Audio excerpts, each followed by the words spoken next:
Welcome back. It's exactly 8:37 a.m. and we are going to be talking with Member of Parliament and DA spokesperson on defence, and that, of course, is you, Chris Hattingh. A very good morning to you, and let's look at the story. Should we be concerned, or is it good news as far as South Africa is concerned? Because obviously there was a statement put out by the President's office suggesting that South Africa is withdrawing its troops from the United Nations peacekeeping mission in the DRC. And of course, this then is after a period of 27 years, more than currently 700 soldiers have been deployed there. What does this mean for us as South Africans, these troops returning back home, and what are the implications on the DRC? Welcome. Thank you, Julie. Yeah, this is certainly necessary, and you ask, what does it mean? I think for our soldiers out there, I don't think they will like it because they are well remunerated while they are there, and sometimes doubling their salaries. So they're actually queuing up to go out there. And but for the mothers out here, I think they would welcome it. South Africa should welcome this. The withdrawal is absolutely necessary. It's overdue. The SANF has become overstretched. It's underfunded, and it's suffering capability decay over an extended period. You cannot send soldiers into a high-threat environments without proper force protection and support, and that's what we saw more than 1 year ago in the Sami DRC fiasco that happened in the DRC at Sake and Goma, where the South African soldiers, for the first time in history, had to raise the white flag. And there are some horrific stories coming out of that. But it should have been predictable, and I think the president must have known this. If he didn't know this, it's actually a further indictment of command and control from the military side. He should have been informed about the decay. So we cannot go into a high-risk area with soldiers not properly prepared, not properly funded, not properly equipped for the task. This is not just a withdrawal. It should actually be seen as a reset, not just a withdrawal from MONUSCO, from the DRC.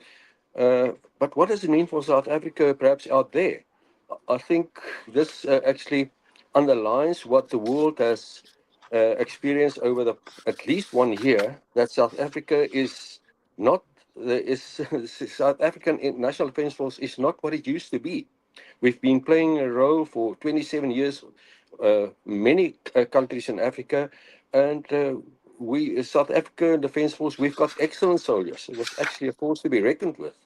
But the M23 rebels in the DRC exposed all of that, took the mask off. We're not there anymore, and it is actually an embarrassing situation for South Africa. It's humiliating, and the SANF should now use this opportunity to start from zero, rebuilding capabilities, and the SANF has got all the potential to become the force that it used to be. Then the question would be, are you confident enough that when these soldiers return home, and obviously Cyril Ramaphosa is talking about resetting the SANDF, is that a possibility? Can it happen? What needs to be in place for that to happen, number one? And number two, you speak about the cost to South Africa. I presumed that the United Nations were paying for these peacekeeping troops to be in the DRC or wherever they post these peacekeeping troops. Would it have been a cost that we as South African taxpayers carried directly, or would the United Nations have paid them? Well, they've paid, but there are also agreements which we don't know what's in it. For instance, when we use the Rooivalk helicopters there and the helicopter support unit that we had there, we were paid for that. But obviously, because lack of funding, lack of maintenance, we couldn't, in all instances, comply with our contracts that we have with the United Nations, and obviously there were penalties for that. Um, so yeah, but we don't get real insight into that. It's very difficult. The SANF has deteriorated into such a state that where we ask probing questions, they say that we, as committee members, that we can get the responses, but in a closed meeting. As things that should have been open there for the public is hidden away. And I can understand why. There's a massive embarrassment built into this. Can the SANF be reset? Yes, but then we need a plan. The current plan that is on force design and how we should operate is based on the 2015 Defence Review, which was never funded, never implemented. So it's the SANF is actually operating without a roadmap. It's not properly funded. And when we push this, and the previous Minister of Defence, Tani Modise, actually asked for a reassessment of the 2015 Defence Review, nothing came of it. Then the new minister, or the current minister, Angie Motshega, avoiding the issue that should have been tabled in Parliament by October 2024, said, no, there's no new thing, the journey to greatness, which is actually the plan, and we hope that it will give a force design that's applicable for where we are now in the development of defense forces all over the world after the Ukraine war, the lessons learned there. But that journey to greatness is a secretive thing. We know nothing about it. We don't know whether it can work, whether it will be funded. We know nothing about it. There will be a briefing later this month, I think on the 24th, where we may get some insight into this. But at the moment, we can't say if this will work or not work. But then also, can the SANF reset itself? I don't think under the current leadership, no. We've seen instances, and there is the promised board of inquiry into the disregard of a presidential order with the Will for Peace exercise. It appears that at least some elements in the top structure, or people are saying it, has gone rogue or partially rogue. So the constitutional principle that we have in our constitution of civilian control over the SANF appears to have been eroded. So we have to address that. And then there's also the SANF is severely underfunded. But on the other side, in the top structures, we get the exorbitant expenditure that we see. It's actually unheard of in any other state department, in the police, any other state department, where approximately 5% of the already stressed defense budget goes to subsistence and travel allowances, mostly for the senior officers and who are traveling internationally, staying in luxury hotels, flying business class all over the world. So there need to be a reset in that as well. We can't on the one hand have soldiers who are now forced only to have 2 meals, substandard meals a day, and on the other side you have red carpets, blue lights, and caviar. It's not on. So there also need to be a reset in this elite side of the SANF and the reality on the ground level. That needs to be addressed urgently.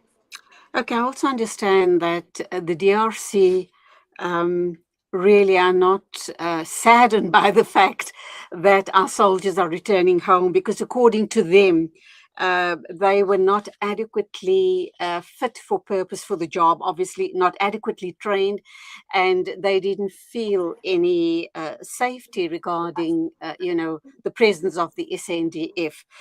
So that's quite a knock for us. To us as South Africans. And then it brings into question things that you've already mentioned on air now, is the training. What does the training look like for our soldiers? And, when they're not deployed, as peacekeeping troops elsewhere in Africa or elsewhere in the world? What exactly are they doing back home in South Africa? Is there ongoing training to keep them razor sharp? And what is the state of the SANDF? Should we, God forbid, should we be attacked by a foreign nation? Are we up to it? Are we up to protecting our precious country? Firstly, let's address the training issue. We've got very good soldiers. We've got South Africa has got a reputation for that. We've got very good instructors, but you can only do so much without the resources that you need. If you don't have funds for fuel, you can't replace the tires on vehicles that's needed for training. If you don't have the support, if you don't have money for ammunition for training, obviously you can only do so much parade work, so much digging trenches, but at one stage they need to be support. They need to be fuel for our soldiers to get onto a truck and to go somewhere into the field and to do some training. As the support is not there, but you can go to every facet of the SANDF, Air Force, wherever you go. We've got the same uh, problems of the underfunding. Just to put it in context, the 2015 Defence Review, which I've referred to, envisaged that 40% should be spent on the compensation of employees, 30% on equipment, and the other 30% on training and operations. The cost of employees has moved to 70%, with then 30% for the rest. Also, the maintenance of equipment and also the renewal of equipment. So that is not happening. So you can understand that no defense force can actually continue like this. So that we have the equipment, training is suffering. The equipment that needs to be trained on is not up to standard. And there are critical shortages, for instance, of ammunition. Whether we will be able to defend ourselves against the foreign threat, I think it becomes questionable. But South Africa has the reputation also in Africa that we can work with things that we haven't got. And the soldiers are very innovative with that. So I've got all the confidence in our soldiers. I've question marks on the leadership. I've got all my confidence in the instructors. But we are losing capability. We are losing helicopter instructors, uh, attack helicopter instructors to other countries because of lack of flying hours. We are losing our pilots because they can't fly. Those are the realities, and I can only hope and pray that the so-called journey to greatness actually addresses this. Well, we sincerely hope so. I read recently that there was moves afoot to get young, to get our 18-year-olds conscripted like they did back in the day. Do you think that's a good idea? Do we have the necessary resources? If we have young people that are just graduated out of school or possibly even out of universities, it would be great training for their future. So do you think we have the capacity to be able to introduce a new conscription drive in South Africa? I have no doubt in my mind that it will serve our young people very well going into the future, whatever, after they've served their term in the army for a year or two. I'm not quite sure how long you're conscripted for. Is it a year or 2 years? But it sets the foundation for you as a young person, a future leader, or whatever it might be. Your thoughts on that? Well, conscription, yes, if it can be properly applied, yes, indeed. But uh, and which also should be a platform for where young people can acquire some skills, apart from a discipline that the military gives you, which they can actually use outside.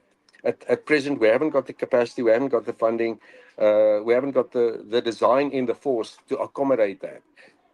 Ideally, there should be quite a foundation where people actually can enter the SANDF and decide whether they would like to continue their careers in it, and where the SANDF on the other side can also make the selection from people who shows the ability and capacity to do that.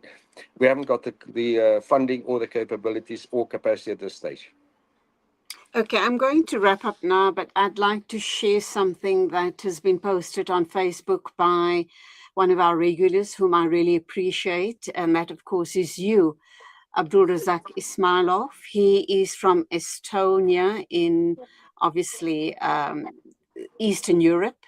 And these are his comments. The arms factories need to be rehabilitated, and the SANDF well-funded in equipment, exactly what you were saying, Chris, ideally with domestically produced armaments as much as possible. There's also the demand by humanitarian workers and left-wing parties to provide armed security for, say, the upcoming flotilla. That, of course, is referring to the flotilla to take aid and support to, obviously, the Gazan people or the Palestinian people against the genocidal Israelis. Your thoughts?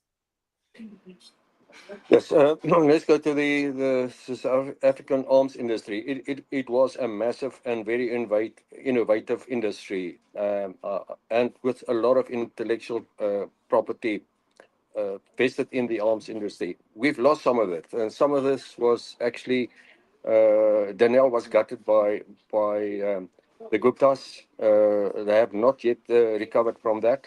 Denel is a formidable organization, and there are facets of Denel is recovering, and we are very hopeful for that. But the problem is the one of the main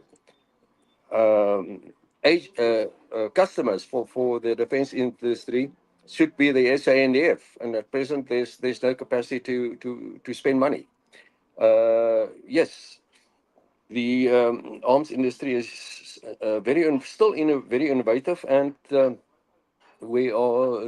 South African arms industry is supplying equipment and weapons internationally.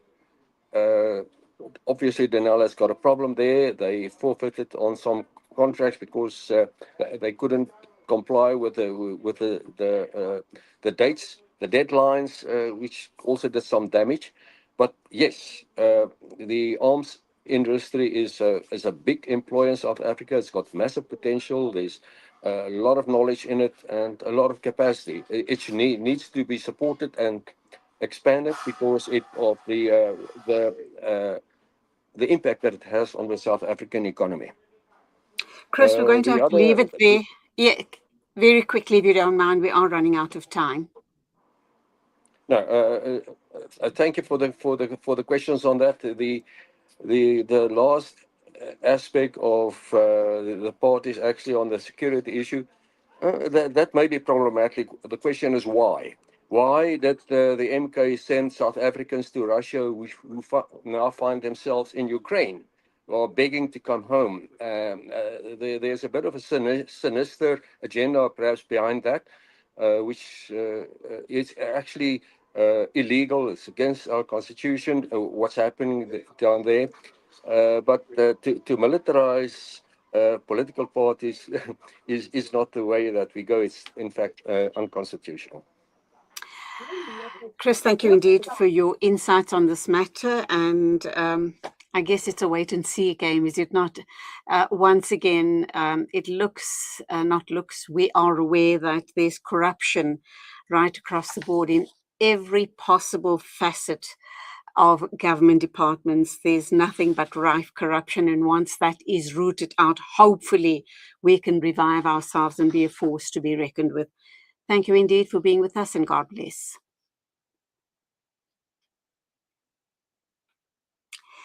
It is exactly 8:57. This is News and Views on Salam Media. We'll be back with you in a minute or two.